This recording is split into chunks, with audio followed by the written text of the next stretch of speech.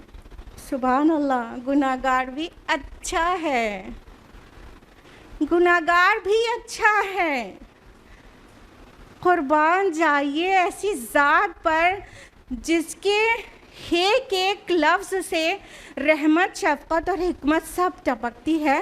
فرمایا سبھی لوگ گناہ گار ہیں اور گناہ گار اچھے ہیں، وہ گناہ گار جو توبہ کر لیتے ہیں۔ اب ایسی امید جگے گی نا کہ توبہ کر کے سارا بوجھ ہلکا کیا جا سکتا ہے، ساری سیڈنس دور کی جا سکتی ہے، تو انسان توبہ کی طرف بڑھے گا اور مزید گناہوں کے دلدل میں نہیں جائے گا۔ جب اسے خوشخبری سنا دی گئی، کوئی بات نہیں، سب گناہ گار ہیں، ڈونٹ وری، سب گناہ گار ہیں، اچھے بن جاؤ، اچھے گناہ گار بن جاؤ، اچھے گناہ گار توبہ کرنے والے ہوتے ہیں، تو اتنی خوشی سے انسان توبہ کر ڈالے گا اور باقی کے گناہ چھوڑ دے گا۔ جب رسول بھی اتنا حکیم ہو اور رب اتنا غفور اور رحیم ہو، تو ہمارے اور آپ کے توبہ کے درمیان میں کس بات کی آڑ ہے؟ اللہ تعالیٰ فرماتے ہیں سورہ زمر سورہ نمبر 39 آیت نمبر 53 میں، قُلْ يَا عِبَادِيَ الَّذِينَ أَسْرَفُوا عَلَىٰ أَنفُسِهِمْ، کہہ دیجئے میرے ان بندوں سے جنہوں نے اپنی جانوں پر ظلم کر ڈالا، لا تقنطوا من رحمت اللہ، اللہ کی رحمت سے کبھی مایوس نہ ہونا، ان اللہ یغفر الذنوب جمیعا، اللہ کل کے کل گناہ معاف کر دیتا ہے۔ سبحان اللہ، اللہ کی رحمت اور شان مغفرت ہر دم تیار ہے گناہوں کو معاف کرنے کے لیے، تو اچھے گناہ گار بنتے ہیں نا۔ ہم اور آپ یہ تو کبھی بول ہی نہیں سکتے ہم سے گناہ نہیں ہوتا، ہو چکا بھی ہے اور ہوگا بھی، اس لیے اچھے گناہ گار بنیں اور ہمیشہ توبہ کر ڈالیں اور گناہوں کی نفسیات سے باہر آئیں۔ ہمارے معاشرے کی ایک اور برائی ہے، ایک اور بیماری ہے حسد اور رشک کی۔ جب ہم دیکھتے ہیں نا کسی کو بہت زیادہ مال و دولت میں یا اپنے سے بڑھا ہوا کسی بھی چیز میں، تو بڑا رشک آنے لگتا ہے کہ اس کے پاس یہ ہے وہ ہے، میرے پاس نہیں۔ پھر اسے ایک اسٹیج بیماری اور بڑھ جاتی ہے، اس کے پاس کیوں ہے میرے پاس کیوں نہیں، اس کا چینج ہے میرے پاس آ جائے، اب رشک حسد میں بدل جاتا ہے۔ اور آپ کو پتہ ہے حسد جس نے کی تو اس کے تو سارے نیک اعمال ایسے غارت ہو جائیں گے جیسے لکڑی کو آگ کھا جاتی ہے، ویسے سب سارے اعمال کو حسد کھا جائے گی۔ تو ہمارے نبی کریم رسول حکیم نے سب پیارا سا اس بیماری کا علاج بتایا ہے، بہت چھوٹا سا اور بہت پرفیکٹ۔ اللہ کے رسول صلی اللہ علیہ وسلم کی حدیث ہے، صحیح بخاری کی حدیث نمبر 6490۔ رسول اللہ صلی اللہ علیہ وسلم نے فرمایا، جب بھی تم میں سے کوئی کسی ایسے آدمی کو دیکھے جس کو مال و دولت میں یا حسن جمال میں اس سے زیادہ دیا گیا ہو، تو اسے چاہیے کہ اس شخص کو دیکھے جس سے اسے کم دیا گیا ہے جتنا اسے خود دیا گیا ہے۔ سبحان اللہ، سب پرفیکٹ علاج ہے نا، کہ بیماری کو جڑ سے ختم کرنے والی دوا ہے یہ۔ جیسے کہ امبانی کی شادی ہو رہی ہے، ہوتی چلی جا رہی ہے، ویڈیوز پہ ویڈیوز آ رہی ہیں، اب لوگ ان کی لباس، ان کی حسن اور ان کی شانداری اور شان و شوکت دیکھ دیکھ کے کتنے ہی لوگ رال ٹپکا رہے ہیں۔ اب وہ کچھ لوگ ایسا ضرور ہی سوچتے ہیں کہ ان کو اتنا مل گیا، ہمارے پاس اتنا نہیں ہے، کاش میں بھی اتنی حسین ہوتی، کاش میرے سٹائل اور میرا لباس نیتا امبانی کی طرح ہوتا۔ تو I would like to say in the light of Prophet's guidance کہ جب راستے میں گزرتے ہیں کوڑے خانے کے پاس سے، وہاں پہ ایک عورت بیٹھی ہوتی ہے اور کوڑے میں سے چن کر کچھ کھا رہی ہوتی ہے، اس کے جسم پر ایسا لباس ہوتا ہے جو تن کو پورا ڈھک بھی نہیں رہا ہوتا، اس کے بال جٹا جیسے ہوتے ہیں، اس نے عرصے دراز سے نہایا بھی نہیں ہوتا، اور وہ جو چیز کھا رہی ہے وہ سڑا ہوا ہوتا ہے۔ اس کو دیکھا کریں، امبانیز کو دیکھنے کے بعد پھر اس کو یاد کر لیں، پھر بتائیں کہ اب ناشکری دل میں پنپے گی کہ شکر گزاری۔ کون سا دل ہوگا اس کو ایک دو چار لمحے دیکھ لینے کے بعد جو یہ نہیں کہے گا میرے اللہ آپ کا بہت زیادہ شکر ہے، آپ نے اس کو اس حال میں رکھا، ہم کو بہت اچھے حال میں رکھا ہے، تو وہ انسان شاکر بن جائے گا۔ تو پھر رشک اور حسد کا تو کوئی سوال ہی نہیں ہوتا نا۔ ہمارے سماج کی ایک اور بیماری ہے ہٹ دھرمی۔ کچھ چیزیں ایسی ہیں جو ٹھیک ہے اور اچھی ہیں، لیکن ان کو کرنے سے کبھی مسائل کھڑے ہو جاتے ہیں, فتنہ پھیل جاتا ہے, مگر چونکہ وہ اچھی ہیں تو ضد میں کیا جاتا ہے کہ کریں گے, اور جس کو برا لگتا ہے لگے, یہاں تک کہ پرووک کر کے کرتے ہیں نا. لیکن ہمارے نبی صلی اللہ علیہ وسلم کی حیات مبارکہ سے ہمیں یہ بھی پتہ چلتا ہے کہ حکمت یہ بھی ہے کہ کچھ اچھی اور کرنے والی چیزیں بھی نہ کی جائیں اگر اس سے فساد کا ڈر ہو, اگر اس سے فتنہ ہی پھیل جائے تو نہیں بھی کی جائے. یعنی چیز بھی اچھی ہو لیکن تب بھی نہ کریں. اس کی سب سے بڑھیا مثال ہے بخاری کی وہ حدیث نمبر 1492 ہے, جو خانہ کعبہ میں حتیم کی شمولیت کے تعلق سے ہے. خانہ کعبہ آپ نے دیکھا ہوگا, اس کے ایک سائڈ میں آپ سیمی سرکولر سی وال دیکھتی ہیں نا, اس کو حتیم کہتے ہیں. ایکچولی وہ جو حتیم ہے نا, وہ خانہ کعبہ کا اندر کا حصہ ہے, وہ کعبہ کا پارٹ ہے. اور جب نبی صلی اللہ علیہ وسلم کی بعثت سے کچھ پہلے جب فلڈ آ گیا تھا وہاں پر, تو پورا کعبہ ڈیمولش ہو گیا تھا, اس کو ریکنسٹرکٹ کرایا گیا تھا, مال کم پڑ گیا تھا, جس کی وجہ سے وہ اسکوائر ٹائپ کا بنا دیا گیا, اور اس کا بڑا حصہ ایک چھوڑ دیا گیا کہ جب پھر سے حلال مال ہمیں میسر ہوگا تب اس کو پورا بنا لیں گے, اس کو باہر چھوڑ دیا گیا تھا. پھر وہ ویسا ہی رہا, نبی صلی اللہ علیہ وسلم کی بعثت ہوئی اور آپ صلی اللہ علیہ وسلم نے فرمایا عائشہ رضی اللہ عنہا سے, جو حدیث ہم نے ابھی آپ کو مینشن کی ہے, صحیح بخاری کی حدیث نمبر 1492, فرماتے ہیں اے عائشہ, اگر تمہاری قوم کے لوگ کچھ ہی دنوں پہلے جاہلیت کے شکار نہ ہوتے تو میں بیت اللہ کو ڈھا دیتا اور حکم دیتا کہ اس میں وہ رقبہ یعنی حتیم بھی شامل کر لیا جائے, اس کے 2 دروازے بنا دیا جائیں اور اسے سطح زمین سے ملا دیا جائے اور اسے عین ابراہیمی بنیادوں پر تعمیر کر دیا جائے. سبحان اللہ. نبی صلی اللہ علیہ وسلم نے ابراہیم علیہ السلام نے جو کعبہ کی بنیادیں رکھی تھیں, جو کہ ایگزیکٹ اسکوائر نہیں اور بڑا تھا, ٹھیک ہے, اس پہ ان بنیادوں پہ پھر سے کعبہ کو ریکنسٹرکٹ کرانا چاہتے تھے, بڑی خواہش تھی آپ کی, لیکن آپ نے فتنے فساد کے ڈر سے کہ کعبہ جب یہ ڈھایا جائے گا تو کہیں وہ جہالت جو اندر چلی گئی ہے ایمان کے بعد وہ باہر نہ آ جائے اور فتنہ ہی نہ پھیل جائے کہ محمد نے تو صلی اللہ علیہ وسلم کعبہ ہی ڈھا دیا. تو آپ صلی اللہ علیہ وسلم نے ایک بہت اپنا محبوب کام نہیں کیا, چاہتے ہوئے رسول ہو کر ایسے کام کو جو کرنے لائق بھی تھا لیکن آپ نے نہیں کیا. ایک موب سائیکالوجی ہوتی ہے نا, وہ الگ ہوتی ہے, تو موب سائیکالوجی کو بھی آپ کنسیڈر کرتے تھے کہ وہ جو عوامی اور بھیڑ کی جو سوچ ہوگی نا, اس سے وہ فتنہ پھیلا دیں گے.